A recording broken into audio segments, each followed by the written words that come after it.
I mentioned to you last time I'm a huge Christopher Nolan fan. I love the work he did on Dunkirk. And I was curious if the filming of Dunkirk, the 65 millimeter and the IMAX filming, was that what inspired you to shoot the 65, or did you already always plan shooting the 65? We had planned shooting it that way because I wanted to have this sort of cinemascope feel that I remembered from films of my youth, from the master filmmakers John Ford and David Lean. I remember a great movie from John Sturges called Bad Day at Black Rock.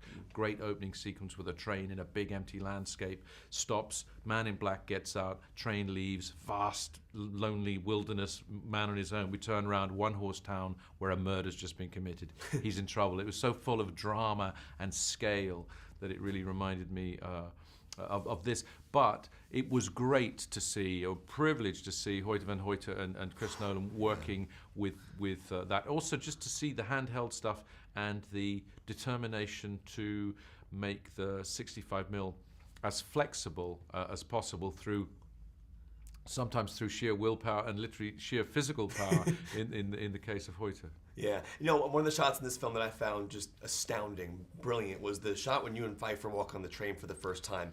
And it's just tracking along. We're meeting all the characters. 2 questions about that. Is it really one shot? 2, how do you remove the reflection from the window of the camera? Very good question. So that was a shot that was really key to everything. We wanted to introduce Istanbul Station, the train, the excitement of travel, most of the characters, and we wanted it to all be in one. So it was one. It was a steady cam on a tracking vehicle, like a little sort of golf buggy thing that we started rehearsing at 8 o'clock in the morning. We started shooting about 4 o'clock in the afternoon because there's so many things to get right with that kind of stuff. And for instance, relative to reflections, it was constantly. Even remembering it is sorry. No, it was constantly, either putting something that would hide the reflection, obviously blacking out the camera, wrapping it in blacks, and sometimes getting a couple of extras to stand up on a like a rostrum while the camera is here, and we know the reflection is going to be there because now we've been doing it all day.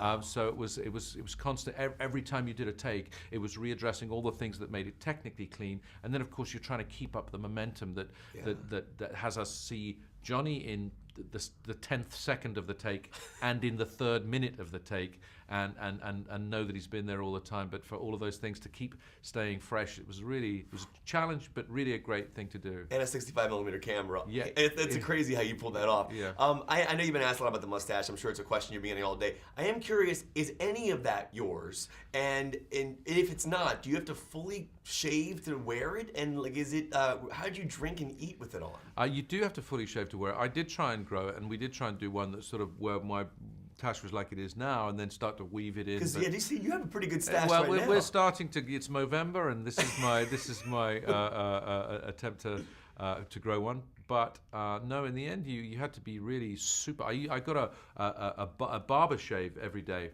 because you needed to be so smooth for that to stick and be wearable. It was a nightmare to eat with. I mean, but also it was too problematic to take it off. Eat and put it back on again. Wow. So either you lived the life of the straw. After a while, liquid food, can be, a disappointing thing. Or you risked turning your moustache into a sort of bird's nest of muesli and stuff in the morning, particularly. Some of my favorite shots in the movie, I don't want to give anything away, but specifically, because this was my first experience with the story, so I did not know the ending. Great. Which I loved because I didn't know what was going to happen. Fantastic. But you have these incredible overhead shots when we first discover that Depp's character's been killed, and specifically, you don't show the body at first. Yeah. But I'm curious how those shots orchestrate, because there's one where you're over, you see the guys in the hallway, they move down, and then you walk back into your. Yeah. It was fascinating. Is that on a stage? Is that? Yeah, it was on a sound stage where we obviously had to plan to take the roof off the carriages. We needed a special rig to get a crane very, very high, and then up and over, and then on a rail. So we had a whole sort of separate kind of architectural rig that was just about getting above and getting in and getting out, and also doing it smoothly. But it wasn't high. It wasn't motion control. It was a camera crane, but it was high, and it was really key to changing perspective. It was really a more or less direct steal from Hitchcock's Dial M for Murder, where suddenly I remember seeing that film recently and being so arrested by how thrown I was to when the murder in Prospect was described in this way. Suddenly Hitchcock goes overhead and it becomes impersonal and forensic, a little unsettling. You feel implicated in some way, and you can't see everything the way you want to. If the film has been horizontal, it dehumanizes it, and suddenly death becomes something else. So here it was key to making the audience feel as uncomfortable as the people on the train, because they didn't know either, and they hadn't seen the body either. So good. One more quick question for you. Sure. I'm waiting to ask. I've seen Dunkirk 5 times. Wow. And I think you've mastered the slow look up. All those. Did you just have to sit there all day and do those lookups as the planes were coming? Because they're so well done. But I was just wondering how many times you had to do that. A lot, but Chris Nolan, with him, you are so certain that you're with someone who has a strong point of view, knows what they're doing, is also adjusting to circumstance, weather, etc. And sometimes we've got real planes flying in, so he's dealing with those kind of variables. But who has, there are sometimes when you are in such safe and kind of brilliant creative hands, and that's one of them. So it was an absolute pleasure to give yourself to the work of somebody who is sort of creatively flying. Well, cool. It's so nice to meet you, and Thanks thank you a lot. for that shot. Was so cool. Nice to see you guys. You and I rode the Orient Express together, We did. and it was mind blowing when you told me that they had these massive LCD screens on the side with these amazing visuals that they filmed, so they can give you guys realistic portrayals of what the train looked like as it was moving. Can you just speak on that and how it felt? Was the gimbal moving? Was the train always moving as you guys were filming? I'll be honest, I thought there was some grips on the top of the train doing a jig. No, you didn't. Yes, I did. I was like... What's a jig? A grip. Oh, a jig. Yeah. Oh, a jig. Oh, okay. Yeah. Okay. No, genuinely, for some reason I just didn't think it through. Like, I haven't been on that many sets. I thought, there's like maybe a couple of people, not necessarily grips, anyone, maybe just like on the top of the... Is that how they got the Millennium Falcon to me? Of people dancing on this ship? Yeah. JJ was just moving JJ's with just his hands. dancing. Yeah. I got... It was so realistic to me. We were talking about this earlier. I got motion sickness. I was like looking out the window. You got sick on the real one. I got sick. I get motion sickness. Like when things are in motion, I get sick. Is that what motion sickness? Yeah, that's what motion sickness is. And it was very realistic because I would look out the window and everything's going by, and I'd look at Leslie and be like,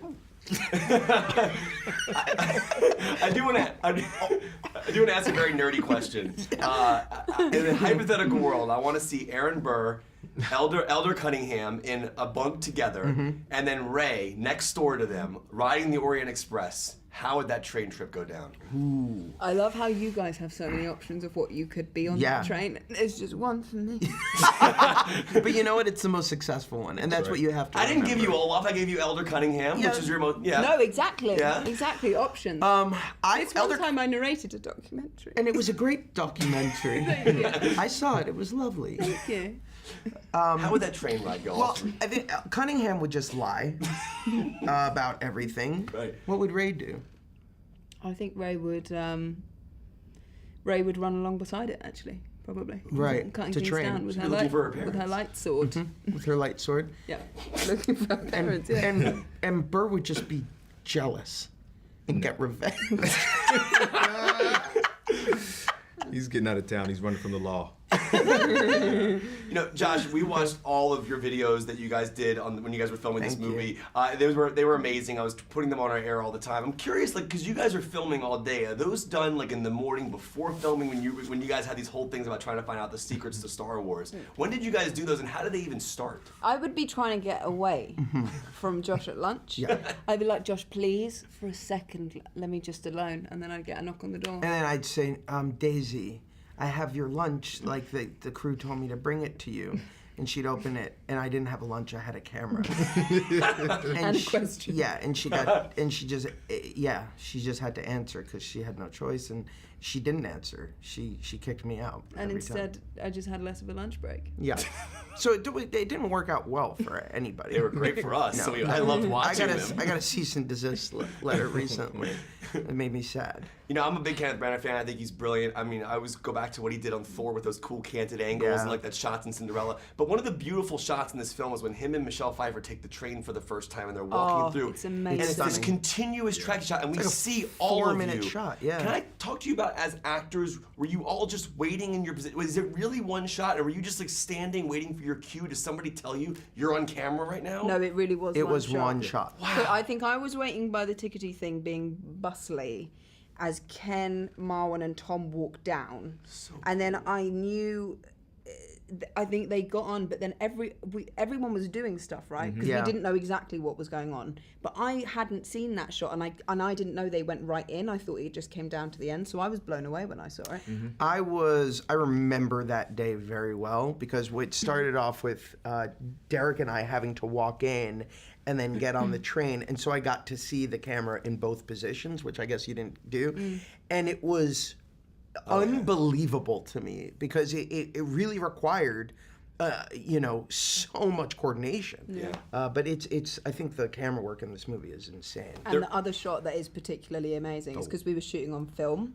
Oh my God, Stamos, our Steadicam guy. It weighed like 90 pounds, right? The camera. It was like a Steadicam film handheld camera, on the third and it was the hand. Literally the one that follows him right through the train. Yes. All on this Steadicam that weighed a ton. Yeah. And there were literally a limit to how many times he could do it. It looked beautiful. Incredible. Can't wait. You always work on film too, which is cool because Star Wars was shot on film. So Yeah. I'm so excited about Rian Johnson's movie. All right, I know we gotta go, but yeah, good to see you guys. Thank you so much. Thank yeah, you. that scene- the bottom of your tie? It is the Death Star from Star Wars. But I wore it only because it was a blue and I like the blue. But It's a then, pretty blue. But then I didn't realize that I forgot that Daisy was going to be here and she's in Star Wars. So I was like, That's that works okay. out perfect. That's okay. Yeah. Cool. Good to see you guys. Congratulations. I'm a huge fan of the tracking shot that he does when you and Kenneth walk onto the train for the first time. And It's huge. Mind blowing. I was asking Kenneth how they remove the reflections in the windows, but can you walk me through your process of doing that shot? Like, do you have marks you're hitting at every moment? How does that work where as an actor? we rehearsed it so that because there were kind of dead zones in the train where there weren't windows, and so it was basically timing the dialogue at certain destinations, and it was sort of at the tail end of that very, very long shot. Yeah. And it takes so many people, the timing that everyone has to be doing everything exactly right, and you did not want to be the person to mess up.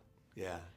And so it was, and it was a lot of that. It was kind of a lot of pressure, honestly, but it's an amazing shot. Amazing shot. Totally Yeah. worth it. Yeah. One of the things I love about this film, this was my first experience with this story. I knew the story existed. I knew Agatha Christie, but I didn't know the ending. So my experience with the ending last night was the first time I had ever experienced it.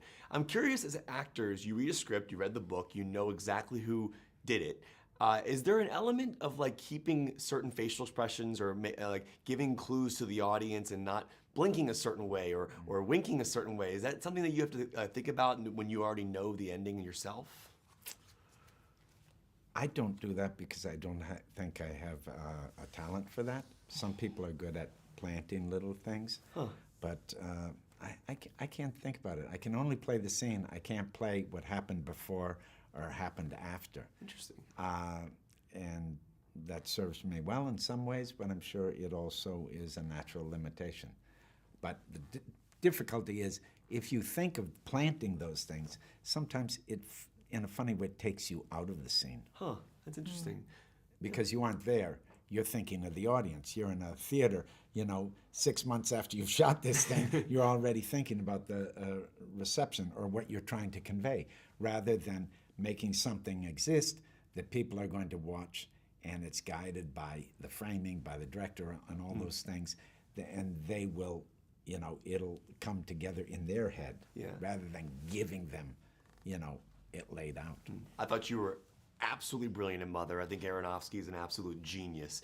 And I know he shot that movie on 16mm film, and then you have Kenneth shooting 65mm film here. I'm a huge lover of celluloid and film itself. And I'm curious, as an actress, what was it like working on those different mediums? Do you even think about how it's being shot? Because, it's got to be, you don't think about that at all. No, because it doesn't really affect the way you approach your performance.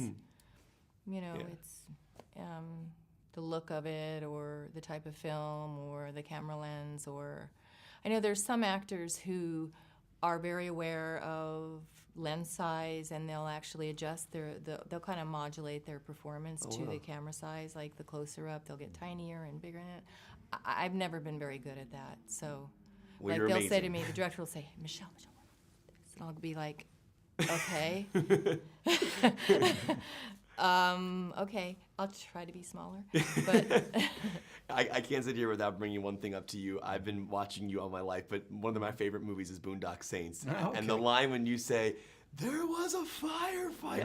I was just wondering, like, do you remember that day? I know it's a different movie, but like saying that line, because it's one of the most epic lines ever. I love that scene. you are a movie buff. I'm a huge movie buff. Yeah. But that, I don't remember. I mean, I remember shooting the movie, and it was great fun to shoot. But It's the scene when you- that specifically. Oh no, I know Yeah. the scene, but you know, it's all tied to action and accomplishing things, and I didn't know that would stick, you know, any more than anything else. yeah, there was a firefight. It's one of the Okay, favorite good. moments ever, man. It's so good. Good, Nice good. to see All you. Thank right. you, Mr. Yeah. Defoe. Okay, sure. Really nice to meet Nice you to guys. meet Thank you. you so much for the time. And I was just curious if you can walk me through the exact look of how it looked. I know it was on a gimbal. I know there was these LCD screens that had the actual footage being played along the side, but how did it feel? How did it look as actors? It was amazing, and especially the scenes where they built the tracks, and so we were being rolled in and out of the sound stages. So Really? when the train is, for a lot of it, when the train looks like it's moving, it was actually moving. So it was incredible. Yeah, the scenes we were doing, there was no Yeah. TVs even. Yeah. It was windows, and we are moving. Yeah. That is so freaking cool. Wait, so Yeah. when you guys are on the train and in the actual movie, does it make you feel motion sickness at all? I mean, I didn't get motion sickness, so I was just loving it. I was just enjoying it. for you? No, it was, everything was real to me. I was like, even snow was sprayed outside, on the trees and stuff. Yeah. So everything was, I don't know, even snow looked real. Even Yeah. how it was getting wet, it looked, obviously it was fake, but it looked real. Last night I was talking to you, and this is the first time I ever met you, and I was mentioning your tattoos, and I looked in the movie specifically, there's like this shot where your hand is in prominent screen, and there's nothing there. And I've always been curious what the process is of covering them up, and it looks long real. and a few layers, and the problem with the hand, it keeps changing colors. So any temperature, it's like if it's cold, it gets white. If it's Really? warm, it gets red. So you never can. You have to like readjust, and you have to put like blood vessels on top of the makeup, because skin has actually loads of color. That's Well, amazing. thanks to Polly Earnshaw. Yeah. I was telling you last night I'm a huge Sing Street fan. I think I've seen it probably 15 times. It's a masterpiece. I was just wondering if you could just speak on like that character. I know it's a different film, but just what that movie meant to you, what it did for your career, and are those songs stuck in your head like they are mine? Like Little the Model, They're Drive It Like You also Stole on It? my iPod, and I feel so lame. So when it comes on, it's kind of like just screen down, but like volume down. But like, yeah, no, yeah, that film is so special, and John Carney is just a genius. So it was, it's such a joy to work with him. Yeah, it's one of the best movies ever made. Thank you. Now, admittedly, this was my first time with this story. I mean, I knew this story existed. I knew who Agatha Christie was, but I never knew the ending. So I'd never read the book. So this was my first experience finding out who actually was involved in the murder. So I'm curious. As actors, you read the script. You clearly know what happens at the end. What is the key to not giving it away with your eyes, or the way you move, or the way you say certain things? Are there directional points like give the audience a little here, but not too much? Like, is that something that Kenneth's doing on set? I don't know. I think that stuff. I mean, I'm whenever people talk about sort of like the method of how you do things. I think things happen organically, And I can speak personally from my experience during this movie. I was having to just react all the time. These guys all had these sort of backstories that they need to wrestle with, and I suppose, do I show this or not? And whereas I think I was in quite a fortunate position of I just turned up on the day and had to react to what, and I'm constantly just trying to work out, what was going on. So So you're kind of trying to figure it out too. It's kind of like what you're acting it was is wonderful. doing. Yeah. I tried to do the old Greta Garbo thing of blank. I could be thinking anything. Excellent. The last image in Queen Christina when she's on the prow of the boat, and the camera's on her for, it seems, hours, and she could be thinking anything. She is an absolute blank. Wow. And you think for her. You put all the thoughts into your head that she might be thinking. That's fascinating. Brando said that in an interview. An interviewer asked him how amazing. He said, "You're so amazing," and Brando said, "No, the audience does the work." The audience, yes, that's what she did. That's fascinating. I never even thought about that before. Yeah. I need to go watch that film now. I need to go see that.